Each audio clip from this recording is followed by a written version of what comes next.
В живописных горах Гудаутского района, где чистый воздух и величественные пейзажи соседствуют с повседневными трудностями, президент Абхазии Бадра Гунба посетил ключевой объект – водозабор в селе Дурипш.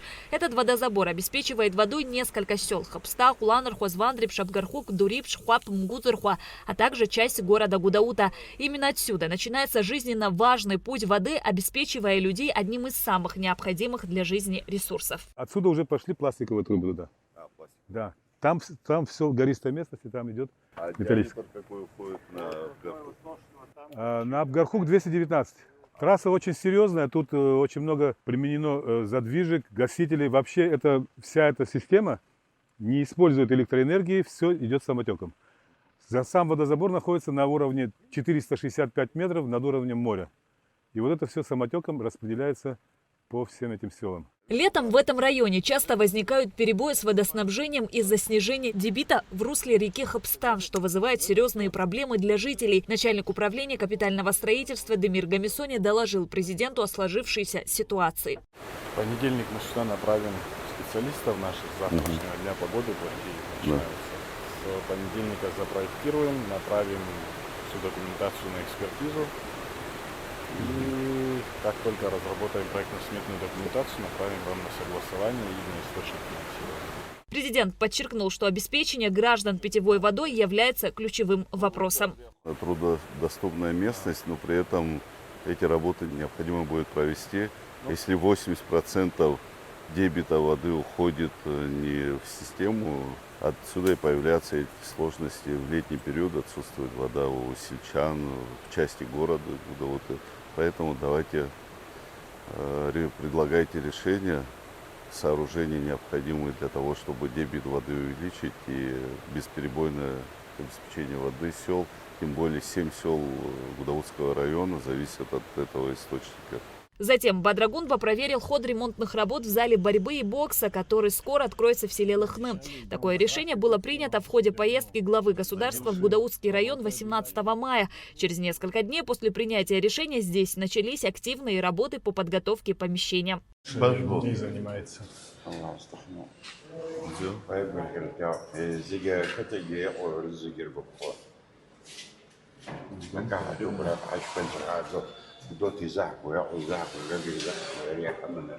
Катаги хчикапсытына цап адна пхелот, авчпадна пхелот, катаялцинца, катаду. Создание спортивных объектов имеет большое значение для развития и здоровья молодежи, подчеркнул Бадра Гунба. И сколько детишек и будут иметь возможность реализовать свои спортивные пристрастия. Молодцы. Правильно. Нет, это вообще, конечно, было решение, вообще шикарное решение было принято. Строители подтвердили, что поручение президента открыть спортивный зал к сентябрю будет выполнено. Бадра Гунба посетил Гудаутскую районную поликлинику, встретился с персоналом и ознакомился с условиями их работы. Медицинское учреждение нуждается в капитальном ремонте. Поликлиника обслуживает от 38 до 40 тысяч человек в год. В ней работают 25 человек. Бадра Гунба поручил начальнику УКС Демиру Гамисоне подготовить проектно-сметную документацию и начать поэтапный ремонт. Сколько в день людей поликлиника принимает? В день у нас очень много обращений, человек 150 в общем в любом случае есть, потому что это кроме наблюдения, это повторные обращения, потом различные справки, очень много. И поэтому людей хватает тут, человек 150, наверное, будет. Да, поликлиника, да, это самый большой район у нас в Абхазии. С 9 класса, это с 14-15 лет.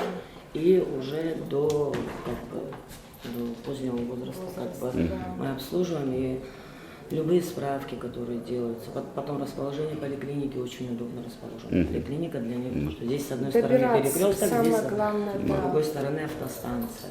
А что с кровлей, Геннадий? Мы отправляли, обследовали кровлю. Здесь действительно течет. Мало того, что с кровлей проблемы, здесь еще нужно усилять фундаменты. Мы направляли сюда комиссию, изучали эту ситуацию. Здесь очень большие вложения в здание. кровля, конечно, самое основное, но помимо этого еще нужно усилять полностью. Ну, давайте следующим образом поступим. Подготовьте проектно-сметную документацию на капитальный ремонт вообще всего здания, чтобы мы понимали, какие затраты необходимо понести, чтобы восстановить здание.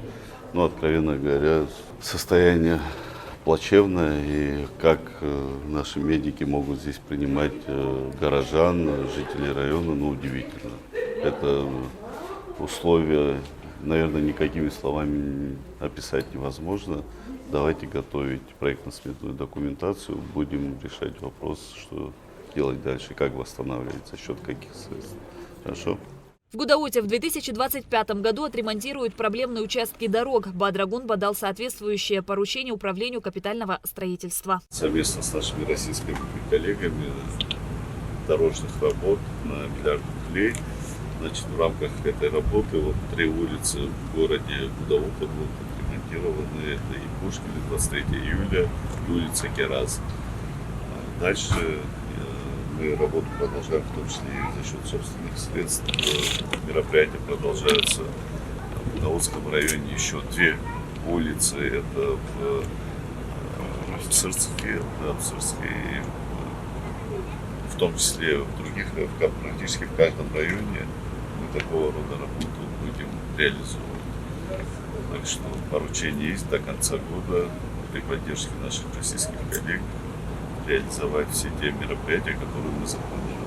Реализация этих работ значительно улучшит состояние дорожной инфраструктуры в Гудауте и повысит комфорт жителей и гостей города. Шазина Ханагу, Алхас Псардия, Камила Джопуа, Абхазское телевидение.